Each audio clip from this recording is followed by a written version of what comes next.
as you get older, Yep. you have to look at things in a different way. Mm-hmm. I'm keeping my fucking hands up. I'm not reaching for no gun, bro. Step out. Can I move my phone? Might unlock all kind of strip clubs in Omaha. We don't know. This is musty. This is disgusting at the highest level. Floyd Mayweather has just thrown another sharp jab at Terence Crawford after his traffic incident, and this time it was brutal. Speaking about Crawford's wild celebration that followed his victory over Canelo Alvarez, Mayweather ridiculed the way the Omaha native presented himself. If a win over Canelo makes Crawford believe he runs the entire sport, then what would happen if he had actually beaten greater fighters like Manny? Mayweather remarked. He went on to stress that every fighter should know his boundaries. For Mayweather, Crawford's win was something he himself had already dealt with years ago without any trouble, and in his view, Crawford's reaction only proves he isn't operating on the same level. So, another point. Floyd Mayweather, he don't carry no guns. Floyd don't carry guns. That criticism didn't stop inside the ring. Mayweather also brought up Crawford's troubles outside of boxing, referencing his recent clash with Omaha police. Floyd called it both unfortunate and embarrassing, adding that rather than being caught up in such headlines, Crawford should have been with his family, celebrating his victory and appreciating his place in history. A lot of comparisons between Terence Crawford and Floyd Mayweather. We've even had the conversation to go as far as who would win in a fight between Terence and Floyd, and I truly don't know the answer to that question. I do. You do? Yes. Yeah. Who will win that fight? Floyd. Floyd will win that yes, fight. Yes, sir. I love you, Terence. Always figures it out. Yeah, he's a chess master. Yeah, his IQ in that shit is crazy. The headlines Floyd mentioned began taking shape early this morning in downtown Omaha. Just hours earlier, the city had hosted a grand parade to celebrate Crawford's victory over Canelo, where he stood as the centerpiece of the festivities. But by the night's end, the mood had shifted dramatically. According to the Omaha Police Department, shortly before 1:30 a.m., officers spotted a vehicle driving recklessly near North 12th Street and Capitol Avenue. They conducted a stop on Cass Street, where 4 individuals were inside the car, including Crawford himself. Among them was his head of security, Qasim Shabazz. No gun, bro. Step out. Can I move my phone? Bug Crawford being harassed by cops and pulled over by the cops right after the parade. This is diabolical. Police released a statement later that day outlining their account of the incident.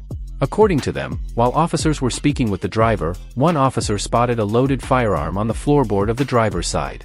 For safety, all 4 occupants were ordered out of the vehicle at gunpoint. After verifying identification, the driver was confirmed to be Terence Crawford, who was cited for reckless driving. The statement also clarified details about the firearms found in the car, noting that one passenger, identified as a member of Crawford's security team, was carrying a legally registered weapon. The department stressed that all 4 individuals were lawfully permitted to carry firearms. Once they had stopped, Crawford was identified as the driver. According to police, officers observed a firearm on the floorboard on the driver's side. All 4 people, including members of Crawford's security team, were ordered out of the vehicle at gunpoint. I spoke with the head of Crawford's security this afternoon, who says he's still shaken up. Fans who had cheered him at the parade only hours earlier were now seeing the same champion in handcuffs on Cass Street. Many expressed disappointment, saying the incident overshadowed what should have been a weekend of pride for Omaha. Others placed the blame on Crawford himself, criticizing his reckless driving and questionable judgment. Local station KV quoted an officer at the scene, who explained that the firearm was noticed when Crawford leaned down to retrieve his documents, including his license and registration. Crazy clip to show you guys right now. But isn't that a policeman holding a gun to the 3-time undisputed world champ Terence Bud Crawford's head? What did he do that was so bad that you had to pull him over? The officer explained that as Crawford leaned forward, a firearm became visible near his feet. That sighting prompted the decision to order all occupants out of the vehicle at gunpoint. According to the same account, everyone inside was placed in handcuffs until the situation was resolved. During the stop, Crawford could be heard clarifying that he was not reaching for the weapon, raising his hands and insisting he was fully cooperating. It was a nightmare. You know, future husband, just had a brand new child and, you know, children and, you know, and stuff like that. And to know that I almost lost my life last night because because we had a police officer that don't know how to articulate a traffic stop. That claim was later challenged by Crawford's security chief, Qasim Shabazz, who offered a very different version of events. He flatly contradicted the officer's account, insisting that Crawford never reached for any documents because he didn't have them with him. According to Shabazz, Crawford had already informed the officer that his license and registration were at home, leaving no reason to reach for anything. He added that both he and Crawford disclosed at the start of the stop that they were armed, as required under Nebraska law. Despite being upfront, the situation still spiraled. Bud said, "I have a firearm, too." The cop on his side just lost it, completely unhinged, Shabazz recalled. He's yelling, "Get your hands up. Get out the car. Don't reach. Don't reach." But there was never even a gun in sight. Everyone thought we were going to die, man. I'm not reaching for no gun, bro. Can I move my... You telling me the police at Omaha don't know who Terence Crawford is? Putting a gun in his face? Ridiculous. Shabazz also pushed back against the reckless driving claim. He said Crawford directly asked the officer whether radar had been used to clock his speed. According to Shabazz, the officer admitted that no radar was involved. "Well, how do you know I was speeding if you don't have radar?" Crawford asked. Shabazz added that he recorded the exchange, capturing the officer on camera saying, "I cannot. I admit that I do not have radar." The receiving the keys to the city? Huh? Hey, yo, that cop gotta be some hater, bro. Hey, yo, that's like the NYPD holding Derek Jeter on gunpoint and arresting him after the Yankee championship parade in New York City, bro. It doesn't make sense. It wouldn't even happen, bro. It wouldn't even happen. So this cop gotta be some... The contradiction between the official report and Shabazz's account has only fueled more debate. Crawford's team pointed to Shabazz's statement as proof the stop was mishandled, while others argued that reckless driving can still be determined without radar if witnessed by officers. Shabazz described the situation inside the car as extremely tense and frightening, noting that all 4 passengers, himself included, were handcuffed. He said the escalation felt unnecessary, especially after they had already disclosed their firearms and attempted to comply. At Crawford's request, a police supervisor and lieutenant arrived at the scene, and their presence helped oversee the remainder of the stop before the citation was issued. I think we should just let the man enjoy his great moment. He's a great fighter. And I see a lot of immature stuff, and I don't like the way things is going with. By that point, however, the video already spreading online had shaped the narrative. Fans were divided, with some arguing police had overreacted, while others felt Crawford had put himself in a compromising position. For many, the incident cast a shadow over what should have been a celebratory day for Omaha. Some even echoed Mayweather's remarks, saying a fighter of Crawford's stature should never be caught in such controversy. The Omaha Police Department's leadership moved quickly in response to the growing attention. Chief Todd Schmaderer ordered an internal affairs investigation to examine the officer's actions. Mayor John Ewing voiced his support, confirming that both he and the chief were aware of the widely circulated footage. The review will specifically determine whether proper procedures were followed when the firearm was spotted and when the decision was made to order passengers out of the car at gunpoint. But they come up with guns drawn. Wow, he had his gun drawn. Here's what TMZ wrote. Terence Crawford ordered out of the car by a cop holding a gun on a video. It says Terence Crawford was forced out of a car at gunpoint by police officers with tense exchange caught on video, and it's leading to an internal investigation. For now, the only official charge against Crawford is reckless driving. Police have repeatedly confirmed that all firearms found in the vehicle were legal and that no further charges would be pursued. Still, the sharp contrast between the city's daytime celebration and the late-night traffic stop became the defining storyline of the weekend. Omaha residents who had lined the streets to honor their champion were now reading headlines about him being pulled from his car at gunpoint. On social media, reactions were mixed. Some fans called it the wildest 24 hours ever for a hometown hero, while others accused police of targeting Crawford. Critics, however, argued he should have avoided driving late at night in the first place. The damage is already done, my guy. The damage is already done. I'll be surprised if Terence Bud Crawford comes back to the city just disrespectful to the face of boxing. Not saying that the man's above the law, but Lord child, what was y'all doing? Mayweather has only stirred more controversy by framing the stop as proof of what sets their careers apart. According to him, a fighter's legacy is defined not just by victories, but by the choices made when the spotlight is at its peak. In Floyd's view, Crawford tainted his own celebration by ending the very night he was honored in handcuffs. Mayweather, I thought, took on some pretty tough 154 pounders and it was in a young Canelo and a very tough Cotto who was punching very hard from 40 to 54. You know, remember Cotto had knocked out Delvin Rodriguez at 54. He'd still done some damage at 54, and I thought won a title at 60. Yeah, and I thought he knocked out Martinez at 60, and I thought he gave Mayweather a pretty good fight at 54. Crawford's team has remained quiet aside from a brief statement. His spokeswoman confirmed Sunday evening that he had no comment, and no further response has been offered from him or his camp regarding the citation, police accounts, or Shabazz's version of events. For now, the internal affairs investigation remains ongoing, and the citation still stands. Meanwhile, tensions between Floyd and Crawford continue to rise, but the wider boxing world hasn't stayed silent. With names this big, it's no surprise that legends, analysts, and even promoters are all weighing in with their own takes. I don't go off of that. You know, Floyd is the best fighter, you know, in his era, and I feel like I'm the best fighter in my era.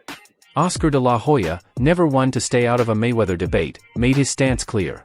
He scoffed at the notion that Crawford's victory over Canelo puts him anywhere near Floyd's level. To Oscar, the comparison doesn't even add up. He reminded fans that Mayweather fought Canelo when the Mexican star was younger, fresher, and considered a tougher challenge, and Floyd made him look like a novice. Crawford, on the other hand, had to grind through 12 rounds to secure his win. That's why, in Oscar's view, the gap between them isn't even close. Mayweather, he said, was already a king long before Canelo ever stepped into the ring with him. All of them kept saying, both of them, keep boxing, keep boxing. Does anybody know where Bo is?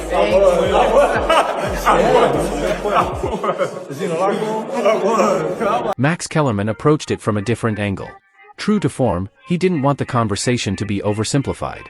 Instead of focusing on just one opponent, he emphasized that Mayweather's greatness was built on his defensive mastery, neutralizing opponents and frustrating them before the fight had even truly begun. That's using what he got to shield him. He got a lot of security guards around him, and he's in the limelight and stuff like that, but in certain situations he wouldn't be acting like that. Do you like him as a fighter though? Yeah, he's a damn good fighter. Yeah. But like his core personality and his ways. Crawford's greatness, on the other hand, comes from his ability to switch styles mid-fight, adapt to any situation, and systematically break opponents down in ways rarely seen before. Kellerman's perspective leaned more toward respecting both paths to greatness rather than choosing sides.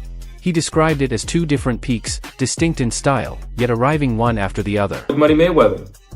Why is that the option? Well, for a few reasons. One, because Floyd doesn't like anybody being called the best while he's still living. So that's number one. Number two, they have been compared to each other since the fight, because Canelo Alvarez says, well, you know, I think he's better than Floyd. So now they're starting to get. Then came Bernard Hopkins, who didn't hold back. He praised Crawford, admitting he's as sharp as anyone in the sport right now, but reminded fans of one key factor Crawford hasn't experienced: Mayweather's psychological edge.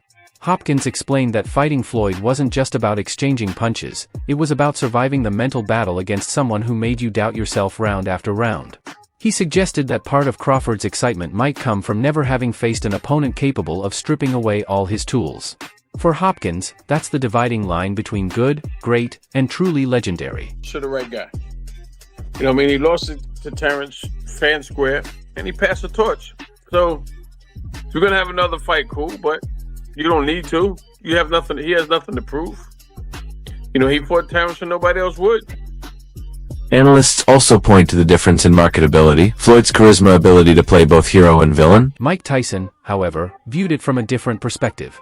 As he prepares for his own upcoming clash with Mayweather, Tyson said, "This is exactly the kind of excitement boxing needs. Fans can't stop talking, the media can't stop speculating, and for a moment the sport feels larger than life." He even hinted that with Floyd still taking part in exhibitions, nothing is completely off the table. If Floyd's already in the gym, why not think about Crawford? Tyson suggested. Why do something when something else is working?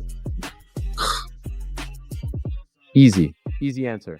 Jeff Mayweather, on the other hand, defended Floyd by stressing the context often overlooked in these comparisons. By the time Floyd fought Canelo, he was already past his physical peak. For Tyson, it wasn't about records or risks. It was about giving fans the kind of spectacle that makes everyone pause and pay attention. And that's the bigger picture. This conversation has grown beyond Crawford and Mayweather trading jabs.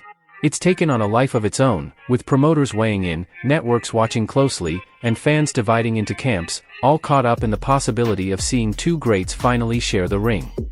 Go off of that, Floyd is the best fighter, in his era, and I feel like I'm the best fighter in my era. One thing that I thought was really interesting about the fight, I always love watching you switch stances as effortlessly as you do. You didn't do that a lot in this fight. You didn't have to. Were you expecting not to have to?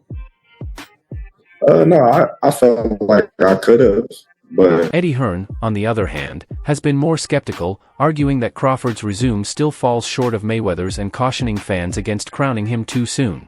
Yet even as Hearn pokes holes in the hype, a stronger buzz is running through the sport. Crawford is finally in a position where he can fight whoever he wants, free from promotional ties, while Mayweather, as always, moves on his own terms. It's the kind of setup that makes wild ideas feel possible, including a showdown as big as Floyd versus Crawford. Fights, later down the years. I think Crawford would just be able to break that defense. I don't know. The thing is about Terence Crawford, he has a very, very awkward style, very awkward foot movement and footwork. And things could get even more intriguing from here. Mike Tyson's upcoming exhibition with Mayweather has drawn massive attention, but ongoing reports about Tyson's health continue to surface. If anything were to derail that matchup, the rumor mill already has a backup narrative lined up. Why not slide Crawford in as the replacement? Bomac, you've been training Crawford for years. Is he retired or is he going to keep fighting? He just got to take a break. Is Terence Crawford retired or is he going to keep fighting? Oh, he's going to keep fighting. He's going to keep fighting? Yeah. You're the man. Be man. Hey, congratulations. Enjoy the win. Thank you. Crawford stepping in for Tyson would instantly turn the event from spectacle to super fight, and it's not as far-fetched as it might seem. Still, another potential matchup is already gaining traction for next year. Turki Alalshik recently sparked buzz by suggesting a blockbuster showdown between Terence Crawford and David Benavidez. The idea spread quickly among boxing fans, especially with Turki hinting that the bout could headline a Riyadh season card. With Crawford fresh off his victory over Canelo Alvarez, the clash is being viewed as another chance to bring two of the sport's biggest names together under the Saudi banner. Entertain a fight with David Benavidez. You gotta understand. I gotta ask you, bro, because I can't, My thing is, Benavidez is a big dude. Not to say I won't fight him. I fought his brother. His brother was big when I fought him. The only reason why I entertain Canelo is because he's not a big dude. He might be thick, but he's not a big dude. But Crawford's trainer, Bomac, wasted no time shutting that idea down. When asked about the proposed fight, his response was blunt: "No, we ain't doing that fight." He didn't go into much detail but made it clear that facing Benavidez isn't in Crawford's current plans. From his perspective, Crawford's path is about staying focused on the right opportunities, not chasing every big name that gets mentioned. I'll say this. The crazy part is that he can do better. Bud can do better. On the other side, Benavidez himself dismissed the idea, noting that he has already moved up to light heavyweight at 175 pounds.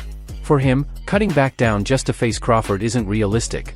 With Bomac's rejection and Benavidez's stance, the matchup quickly lost momentum, leaving Crawford to consider other super middleweight options instead. What fight do you think we'll see first? Share your thoughts below and subscribe for more updates.